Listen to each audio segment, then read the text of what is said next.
नमस्कार मित्रांनो, श्रद्धाज किचन मध्ये तुमचं स्वागत आहे। मी आज तुमच्यासाठी घेऊन आलेले आहे पाणीपुरीचं तिखट पाणी कसं बनवायचं। तर चला पूर्वी जिभेचे चोचले। मी इथे एक मिक्सरचा जार घेतलेला आहे, त्यात मी घालतेय 1 कप पुदिना,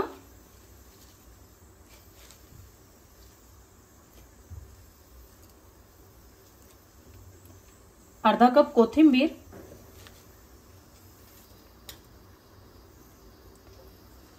15 ते 20 हिरव्या मिरच्या। तुम्ही या कमी जास्त करू शकता, तुम्हाला किती तिखट पाणी हवंय ते, आणि मिरचीच्या तिखटपणावरही असतं।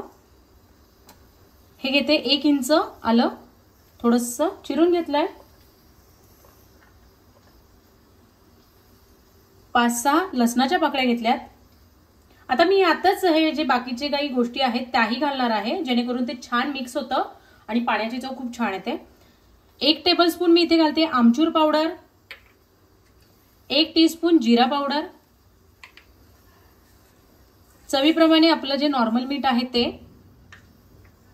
आणि चवीप्रमाणे काळं मीठ घालतेय।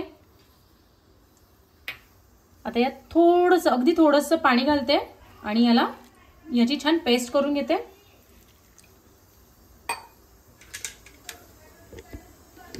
तुम्ही बघू शकता आपण किती छान अशी याची पेस्ट करून घेतलेली आहे। मी इथे ना एक पातेलं घेतले, त्यामध्ये ना बर्फाचे तुकडे टाकलेत। तुम्ही थंड पाणी यूज करू शकता। आणि चटणी आपण यात घालून घेऊयात।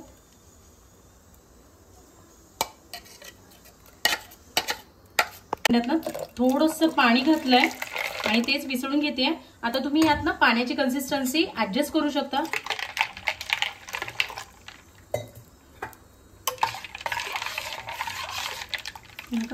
आणि हे टेस्ट करून तुम्ही तुमच्या टेस्ट अकॉर्डिंग थोडं कमी जास्त गोष्टी करू शकता, असं काही नाहीये, कारण की प्रत्येकाच्या टेस्टवर असतं आपल्याला कसं तिखट पाणी हवंय।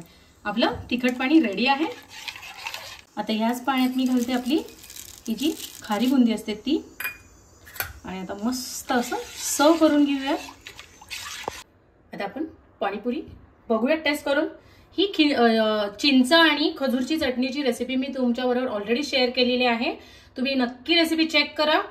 इथे आपला वटाण्याचा मी रगडा घेते आहे। वटाणे भिजवले होते आणि मग त्या शिजवताना त्यात मीठ आणि थोडासा सोडा घातला आणि 7 ते 8 शिट्ट्या करून घेतल्या। तर आपण एक पाणीपुरी बनवून घेऊयात।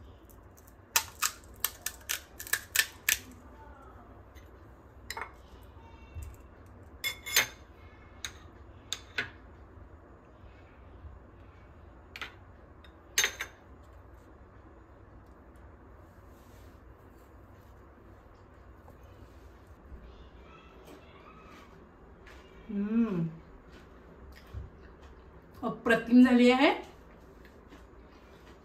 तुम्ही ही रेसिपी नक्की ट्राय करा। माझ्या चॅनलला लाईक, शेअर आणि सबस्क्राईब करायला विसरू नका। थँक्यू।